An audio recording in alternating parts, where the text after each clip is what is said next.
The Black Market Venture. The eastern skyport loomed against the morning sky like a metallic mountain, its numerous docking spires disappearing into the low-hanging clouds. Unlike the sleek central terminals that served commercial liners and government vessels, the eastern port catered to independent operators, cargo haulers, and those who preferred minimal oversight of their manifests. Nico and Lyra moved cautiously through the maintenance access corridors, avoiding the main concourses where security cameras might identify them. The adaptive clothing Tarek had provided helped Lyra blend in. The material adjusted its opacity to conceal her luminescence, though occasional pulses of light still escaped when her emotions intensified. "Are you holding up okay?" Nico asked as they paused at a junction, checking for security drones. "Yes," Lyra replied, though her voice carried subtle harmonic undertones of strain. "The Stellarin has restored my core resonance, but the full integration will take time." She placed a slender hand against the wall to steady herself. "Your world is heavy to me. The gravity, the density of matter, it's different from home." Nico offered his arm for support, feeling that now familiar current passed between them when she accepted. Not much further now. Maintenance Level 3 should be just ahead. They'd proceeded down a service corridor lined with pipes and conduits, the functional skeleton of the massive port exposed here where passengers never ventured. The area smelled of lubricants and ozone, reminding Nico of his work on the city's atmospheric systems, a life that already felt distant, though he'd only left it hours ago. A heavy security door blocked their path, requiring authorization codes they didn't possess. "We'll need to find another way," Nico muttered, glancing at the security panel. Lyra studied the door for a moment, then stepped forward. "Perhaps I can help." She placed her palm against the access panel, closing her three-ringed eyes in concentration. To Nico's astonishment, light began to flow from her hand into the panel, not electrical current as humans understood it, but pure energy transferring in precise patterns. The security system's displays flickered, cycling rapidly through access codes before settling on one that turned the indicator from red to green. The door slid open with a hydraulic hiss. "How did you?" Nico began. "My people communicate with technology differently than yours," Lyra explained, a hint of fatigue in her voice. "We can synchronize our resonance with certain systems, though it requires energy." They passed through the door quickly, finding themselves in a vast maintenance bay where various spacecraft underwent repairs. Workers in protective gear moved among the vessels, the noise of tools and machinery providing welcome cover for their unauthorized presence. "Horizon Runner," Nico murmured, scanning the identification markers on the nearest ships. Tarek said Maintenance Level 3, but there must be dozens of vessels here. A booming mechanical voice from behind startled them both. "Restricted area. Identify yourselves or face immediate detention." They turned to find a security drone hovering at eye level, its scanners already active and probing their identities. Before Nico could react, Lyra stepped forward, her hand extending toward the machine. Light pulsed from her fingertips, connecting with the drone's optical sensors in a dazzling display. The drone froze, its systems momentarily overwhelmed by whatever Lyra was transmitting. Then, with a final flicker of its status lights, it powered down completely, dropping to the floor with a clatter. "It will remain inactive for approximately 8 minutes, Lyra said, swaying slightly from the effort. "We should hurry." Nico caught her as she stumbled, concerned by how much the interaction had drained her. "That was impressive, but please don't push yourself." "Horizon Runner," a new voice called from several berths away. "You're looking for Orion's ship, aren't you?" A mechanic stood watching them, wiping grease from his hands with a rag. His expression was curious rather than suspicious, his overalls bearing the patches of multiple off-world colonies. "Maybe," Nico replied cautiously. "Who's asking?" The mechanic grinned. "Someone who recognizes when people are in a hurry to find Orion. Usually means they're in trouble, and trouble is Orion's favorite cargo." He jerked his thumb toward a distant corner of the bay. "Berth 47. Better hurry. Pre-flight checks started 20 minutes ago. Nico hesitated, unsure whether to trust this unexpected help. His resonance suggests honesty. Lyra murmured, barely audible. No deception patterns. Thanks, Nico told the mechanic, supporting Lyra as they moved in the indicated direction. The Horizon Runner came into view as they rounded a massive fuel tanker, a mid-sized transport vessel with sleek lines despite the obvious modifications and repairs that spoke of a long, eventful service history. The ship had clearly been designed for speed rather than comfort, its hull bearing the scars of atmospheric entries and what looked suspiciously like weapons fire. A loading ramp extended from the ship's belly to the floor, where cargo containers were being secured for transport. Supervising the operation was a tall woman with close-cropped silver hair and the ramrod posture of military training. Her weathered face suggested decades in space, while the precision of her movements spoke of discipline undiminished by time. "Captain West," Nico called as they approached. The woman turned, her gray eyes narrowing as she assessed them. "Depends who's asking." "Tariq Hassan sent us," Nico explained quickly. "He said to tell you he's calling in the Jovian parasite favor." A flicker of recognition crossed Orion's face, followed by a resigned sigh. That Dan veterinarian, always collecting on debts at the most inconvenient times. She studied them more carefully, her gaze lingering on Lyra's partially concealed luminescence. "Illumina. No wonder you're in a hurry." She checked a device on her wrist, frowning at whatever information it displayed. "Novarian enforcement protocols have been activated throughout the port. Someone important must be looking for you." Her decision seemed to crystallize instantly. "On board. Now, we're departing in 10 minutes whether you're settled or not." As they followed Orion up the ramp, a Port Authority announcement echoed through the maintenance bay. "Attention all personnel. Mandatory security scan in progress. Remain at your stations for identity verification." "Timing's never been my strong suit," Orion muttered, ushering them inside and sealing the hatch behind them. "Get to the passenger compartment and strap in. Takeoff might get interesting."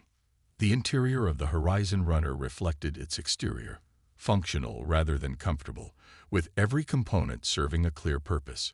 Orion directed them to a small compartment with 4 acceleration couches, then disappeared toward the bridge, already barking orders to her unseen crew.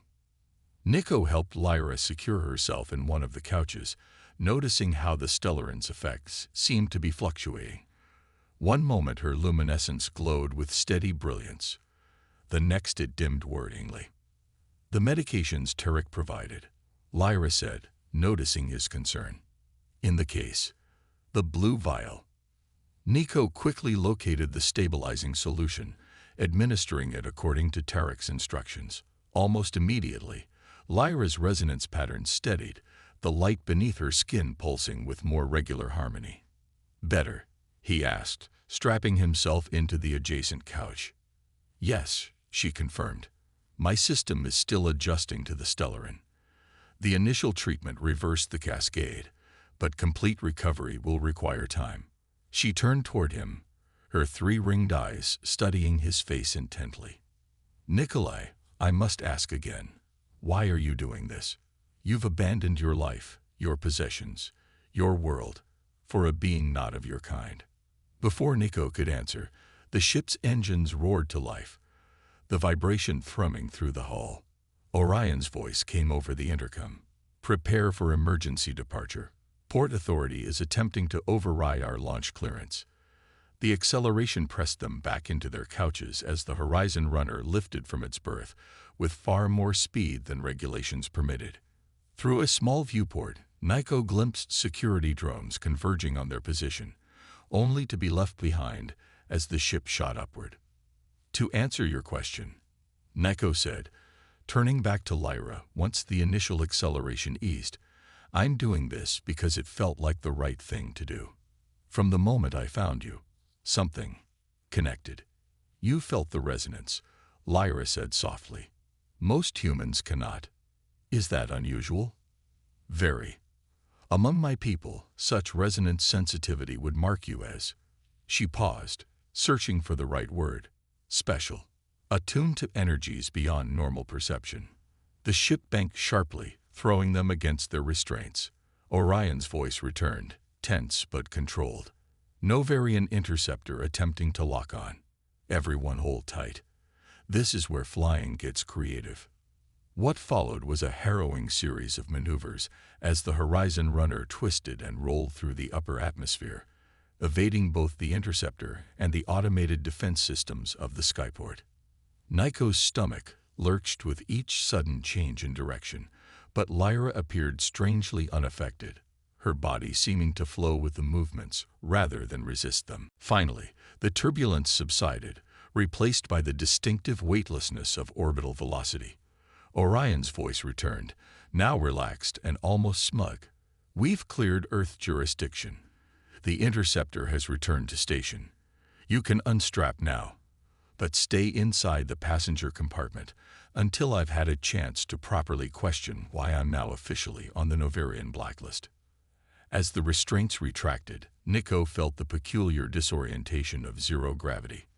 Lyra, however, moved with natural grace, her silver hair and the subtle light patterns beneath her skin creating ethereal effects in the compartment's low illumination. You adapt quickly to space, Nico observed, trying to stabilize himself against a handhold. My people evolved in a system with variable gravity, she explained. Our physical form adjusts more readily to such changes. She drifted closer to him, her movement precise despite the lack of gravity. But there is more you should know about me, Nikolai, about why the Novarians were so determined to find me. The door to the compartment slid open before she could continue, revealing Orion.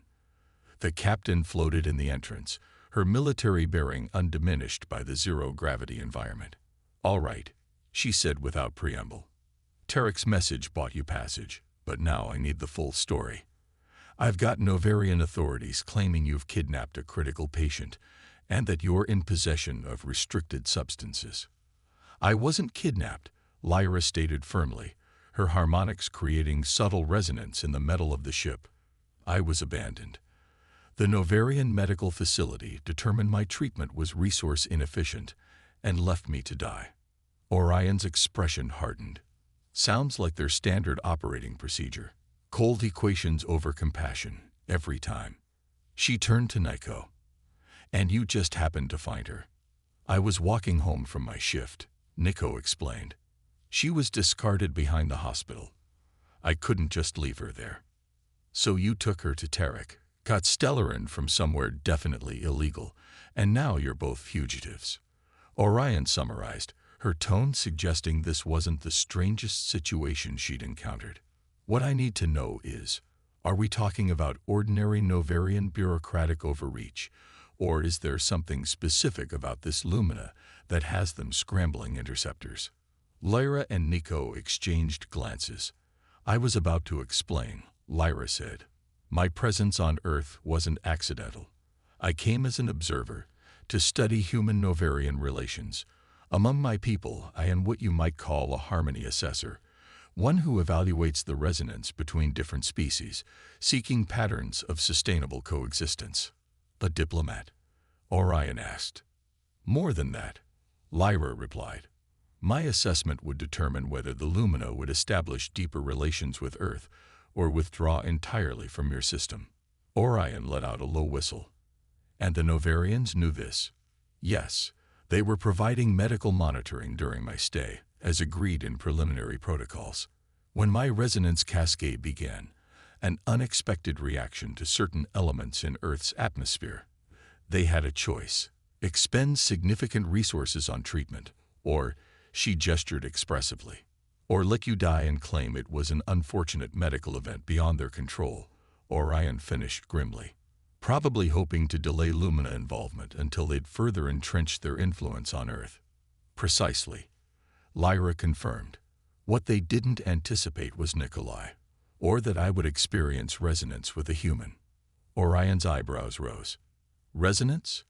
Between a human and a Lumina? That's unprecedented.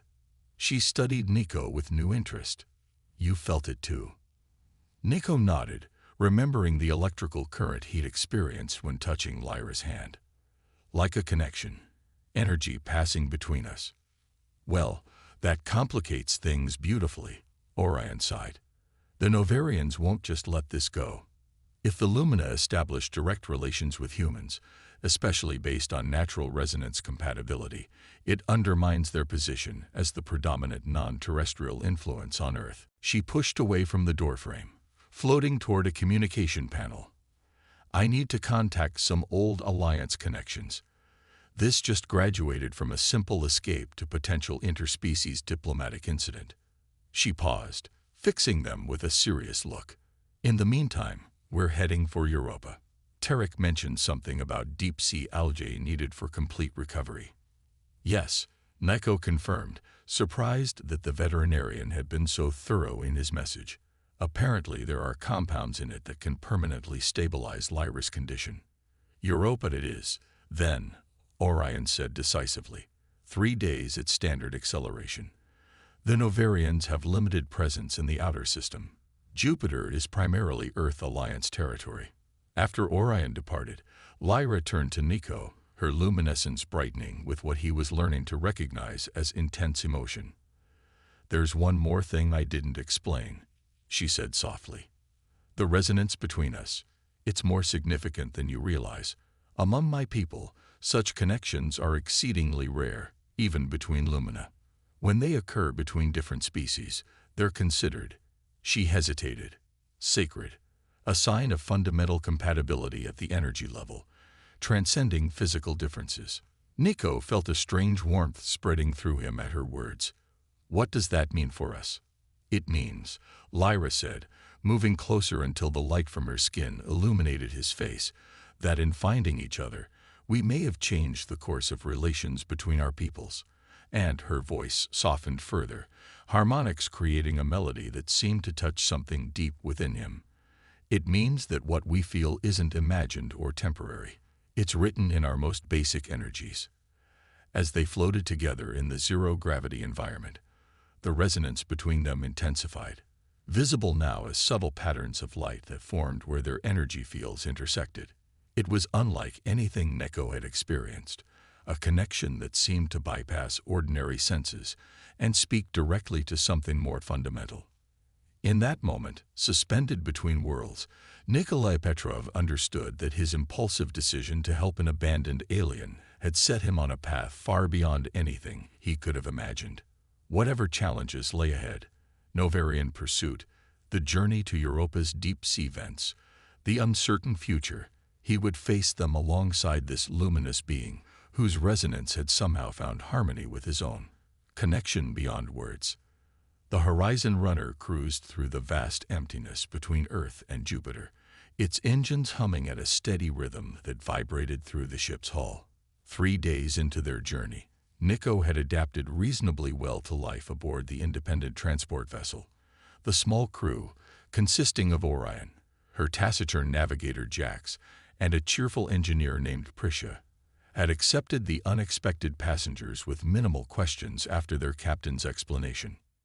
Nico floated in the observation dome, a transparent bubble extending from the ship's upper hull that offered an unobstructed view of space.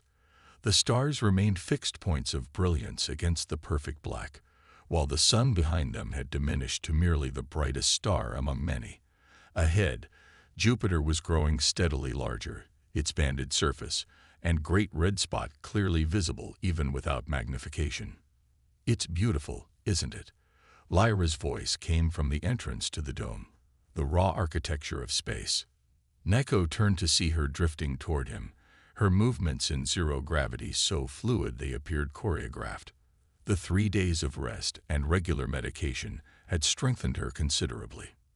Her luminescence now pulsed with steady rhythm, the light patterns beneath her skin forming complex, harmonious designs that shifted with her emotions. "It's humbling," Neko replied as she positioned herself beside him. "Makes my life back in the city seem very small."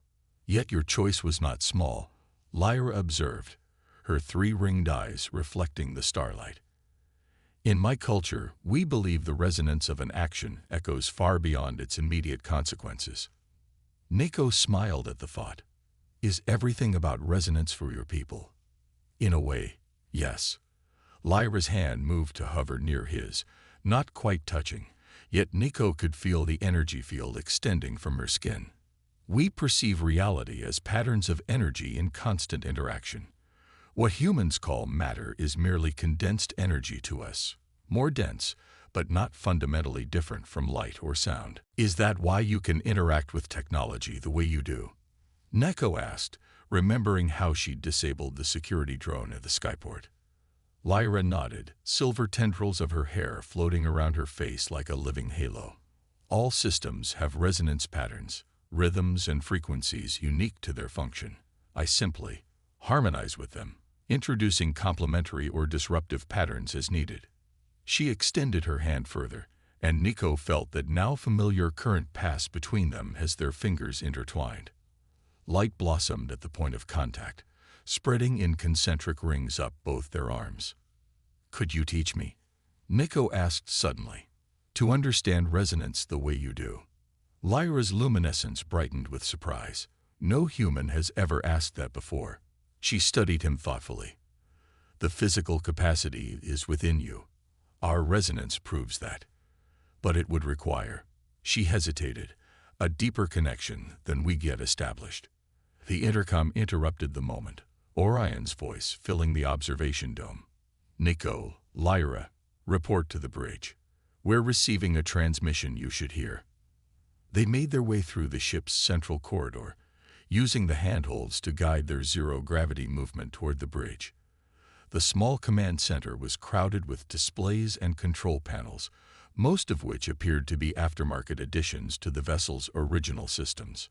Orion occupied the captain's chair, while Jax, a tall, spare individual with metallic implants visible at their temples, monitored navigation. Prisha, her dark hair bound in a practical braid, looked up from the engineering console as they entered. We've intercepted a general broadcast from the Novarians, Orion explained without preamble. It's being transmitted throughout the solar system. She nodded to Jax, who activated the main view screen. The image of a Novarian official appeared, humanoid in general form, but with crystalline skin that refracted light in hypnotic patterns, and features too geometrically perfect to be natural. Attention all vessels and jurisdictions, the Novarian announced, voice modulated to precise frequencies. This is Medical Administrator Cyrix of the High Novarian Embassy. We seek information regarding the location of a Lumina diplomatic observer designated Lyra of the Third Resonance, who was abducted during critical medical treatment by a human identified as Nikolai Petrov. An image of Nico appeared beside the Novarian, clearly taken from city surveillance systems. The Lumina requires specialized medical intervention available only through Novarian facilities. Any vessel harboring these individuals is endangering her life and violating interspecies medical protocols. A substantial reward is offered for information leading to their safe return. The message repeated, then faded from the screen.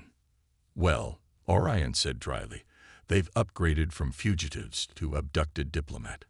That's escalation for you. They're lying, Neko said, anger flaring. They abandoned her. Of course they're lying. Orion agreed calmly. But it's a convincing lie for anyone who doesn't know what actually happened, and it gives them justification to pressure the Earth Alliance for cooperation in finding you. Lyra's luminescence had dimmed slightly, her patterns shifting to more angular, discordant configurations. I should have anticipated this. Novarians are adept at manipulating information to serve efficiency objectives. The good news, Orion continued, is that my Alliance contacts have agreed to meet us at Europa Station. Admiral Chen still commands the military research outpost there, and she owes me for that business on Titan. She waved away further explanation. The point is, we'll have some protection once we reach Jupiter space. And the bad news? Neko asked, recognizing Orion's expression. The broadcast has been picked up by every bounty hunter and opportunist in the system. The substantial reward means we're likely to have company before we reach Europa. As if on cue, Jack spoke up. their voice a curious blend of human and synthetic tones. Proximity alert. Vessel on intercept course, bearing 047 Mark 12. Configuration suggests heavily modified light interceptor. Time to intercept. Orion asked, already activating defense systems. 17 minutes at current velocities, Jax replied. They're pushing their engines hard. Orion turned to Nico and Lyra. Return to your compartment and secure yourselves. This could get rough. I might be able to help, Lyra offered. If they're using standard targeting systems, I could potentially disrupt their resonance patterns. Orion considered this briefly, then nodded. Stay on the bridge then, but keep out of the way. Prisha, reroute power to forward shields and prepare the kinetic countermeasures. What followed was a tense game of cat and mouse as the Horizon Runner executed a series of evasive maneuvers, trying to shake the pursuing vessel. The interceptor was faster but less maneuverable, giving Orion a slight advantage in the complex three-dimensional battlefield of space. They're charging weapons, Jax reported calmly. Evasive pattern Delta, Orion commanded, her hands dancing across the controls with practiced precision. The ship responded immediately, rolling and pitching in a way that would have been nauseating if not for the inertial compensators. The pursuing vessel fired, a burst of energy that grazed their starboard shields, causing the lights to flicker momentarily. Shields holding at 87%, Prisha reported. But we can't take many hits like that.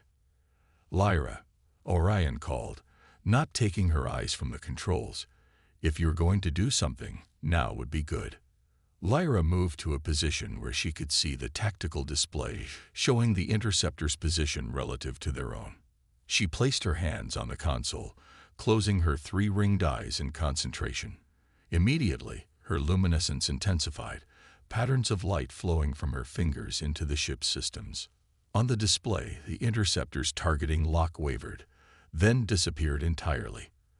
Their next shot went wide, missing the Horizon Runner by a significant margin. They've lost targeting capabilities, Jax observed, attempting to re-establish visual lock. Not going to happen, Orion said with satisfaction, executing another series of maneuvers that put a small asteroid between them and their pursuer. Jax, plot a course that uses that debris field to cover our approach to Jupiter. Full burn once we're shielded from their sensors. Lyra swayed as she withdrew her hands from the console, her luminescence momentarily dimming. Nico moved to support her before she could drift away in the zero gravity. Are you all right? He asked quietly. Yes, she replied, though her voice carried harmonic undertones of fatigue. Disrupting external systems requires more energy than interfacing with local technology. I'll need to rest. Once the immediate danger had passed, with the interceptor left searching fruitlessly among the asteroid debris, Nico helped Lyra back to their compartment. He administered another dose of the stabilizing medication Tarek had provided, watching with relief as her luminescence steadied. That was impressive, he said as she reclined on the acceleration couch. You saved us. Temporarily, Lyra replied. Others will come. The Novarians are persistent when efficiency is at stake. She reached for his hand, and Nico felt the now familiar current pass between them, though weaker than before, depleted by her effort to disrupt the interceptor systems. Earlier, you asked if I could teach you to understand resonance, she said softly. I believe I must, if we're to face what's coming. But it will require a deep connection, what my people call resonance melding. What does that involve? Nico asked. Our energies would temporarily merge, she explained. You would experience my perception, and I yours. It's intimate, sacred among my people, usually reserved for those who have formed permanent bonds. Nico felt a flutter of both anticipation and nervousness. Is it dangerous? Not physically, no, but it will change you. Once you've experienced the world through resonance perception, you can never fully return to your previous understanding. She studied his face, her three-ringed eyes searching his. Are you certain this is what you want? Nico thought about everything that had happened since finding Lyra abandoned in that alley. The risks taken, the choices made, the growing connection between them that defied conventional explanation. He thought about the Novarians pursuing them, about the journey still ahead to Europa's deep-sea vents. "I'm certain," he said firmly. Lyra's luminescence brightened with what he now recognized as joy. "Then we should wait until we approach Jupiter. The planet's electromagnetic field will amplify the process, making it easier for a first melting." Over the next 2 days, they evaded 2 more pursuit vessels, one illegitimate Earth Alliance patrol responding to the Novarian alert, the other another bounty hunter drawn by the promise of reward. Each time, the combination of Orion's piloting skills and Lyra's ability to disrupt targeting systems allowed them to escape, though each effort left Lyra increasingly drained. Finally, Jupiter loomed massive before them, its immense gravity already affecting their trajectory.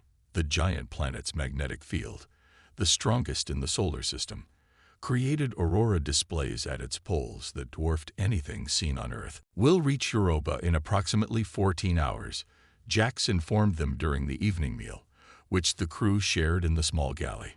"Alliance vessels from the research station will meet us at the outer marker to provide escort." "Good," Orion said between bites of reconstituted protein. "I'd rather not face any more surprises."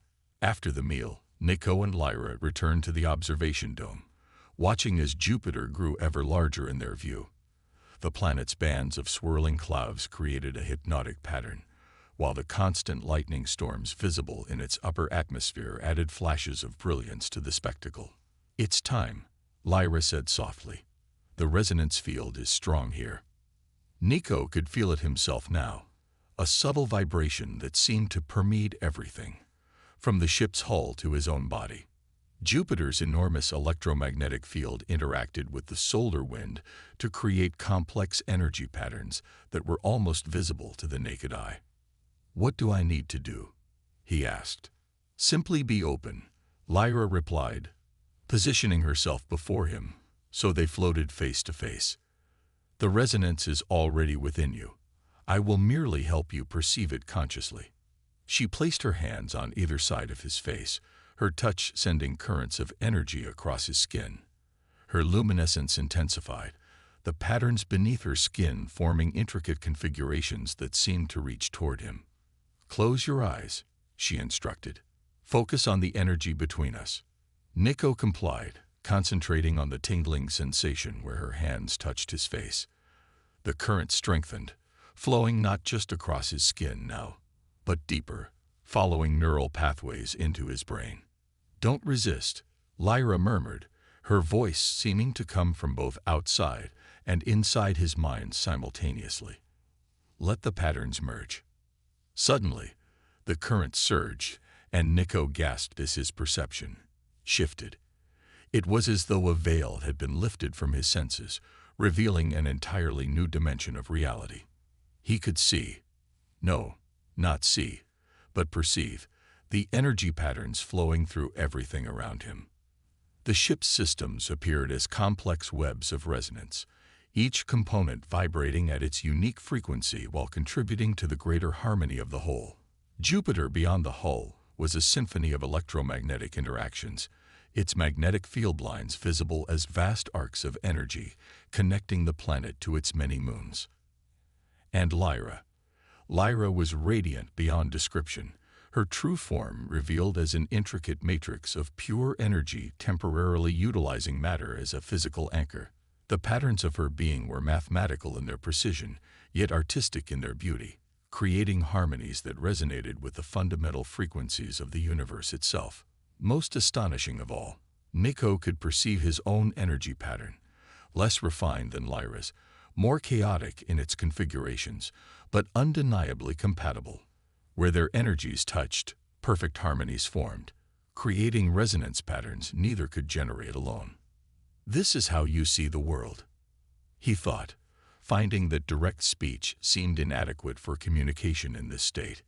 "Yes," Lyra's response came not as words, but as patterns of meaning transmitted directly between their merged energies.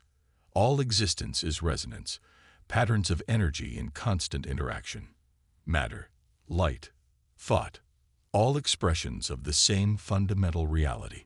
Through their connection, Nico experienced fragments of Lyra's memories, the crystalline spires of her homeworld where beings of light danced through structures of condensed energy, the journey across interstellar space in vessels powered by resonance amplification, her first encounters with humans, whose emotional intensity created energy signatures unlike anything in her experience. In turn, he felt her experiencing his memories, the crowded streets of the megacity, the monotonous work maintaining atmospheric regulators, the moment he discovered her abandoned outside the Novarian hospital, the instant recognition of something profound in their first contact. The Novarians fear this. Lyra's thoughts informed him. The potential harmony between our species. They believe in controlled, measured relationships between civilizations, hierarchical and regulated. Direct resonance compatibility threatens their position as intermediaries. Is this why they abandoned you? To prevent the discovery of our compatibility. They calculated the probability of a human finding me and being resonance sensitive, as statistically negligible, an acceptable risk in their equations. The melding deepened, and Nico began to understand not just intellectually but experientially the nature of Lyra's condition. The resonance cascade failure had been like discordant frequencies introduced into her energy pattern, creating destructive interference that threatened to collapse her entire structure. The Stellarin had stabilized the immediate disruption, but complete healing required the harmonic properties found only in the bioluminescent algae of Europa's deep-sea vents. I can feel them, Nico realized suddenly. The vents. Their resonance patterns. Indeed, among the complex energy signatures emanating from Europa, he could perceive the distinctive harmonic frequencies of the thermal vents beneath the moon's icy surface. The algae growing there produced unique resonance configurations perfectly complementary to Lyra's energy structure. As their melding reached its zenith, something unexpected occurred. A new pattern formed between them, a resonance configuration neither had initiated consciously. It flowed from the perfect harmony of their merged energies, taking shape as a distinct third pattern that incorporated elements of both yet was uniquely its own. What is that? Nico questioned, his awareness focusing on this new development. Lyra's surprise and wonder flowed through their connection. A bond pattern. Among my people, such patterns only form between those whose resonances are fundamentally compatible at the deepest level. It is extremely rare. The significance dawned on Nico through their shared understanding. This wasn't merely a temporary connection, but the foundation of something permanent, a harmonization of their essential energies that would persist even when physically separated.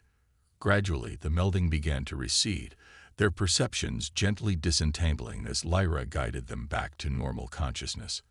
As Nico opened his eyes, the observation dome returned to its familiar appearance, yet not entirely. Faint traces of the energy patterns remained visible to him, like ghostly overlays upon physical reality. Lyra floated before him, her hands still framing his face, her luminescence now synchronized perfectly with his own energy rhythm. In her three-ringed eyes, he saw recognition of what had transpired between them. "You see now," she said softly, the harmonic overtones in her voice creating patterns in the air that Nico could perceive with his newly awakened senses. "Yes," he breathed, overwhelmed by the experience. "Everything is connected, resonating. And now you can never go back," she reminded him gently. "This perception is permanent, though it will become less overwhelming with time." Nico reached for her hands, watching in wonder as light flowed between them at the point of contact, the bond pattern they had created strengthening with proximity. "I don't want to go back," he assured her. "This is everything I never knew I was missing." Before Lyra could respond, the ship's alarm systems activated, red warning lights flashing throughout the observation dome. Orion's voice came urgently over the intercom. "All hands to emergency stations. We have multiple vessels on intercept course, Novarian diplomatic cruiser and escort ships. They're demanding immediate surrender and transfer of Lyra into their custody. Nico and Lyra exchanged glances, both aware through their new connection that a critical moment had arrived. The journey to Europa's deep-sea vents, and the healing Lyra needed, now faced its most significant obstacle. Yet in the resonance patterns flowing between them, there was not fear but determination, strengthened by the bond they had formed. "We'll face them together," Nico said, the words carrying deeper meaning in the harmonics only Lyra could fully perceive. She nodded, her luminescence brightening with resolve. "Together," she agreed. "Our resonance is stronger than they can imagine."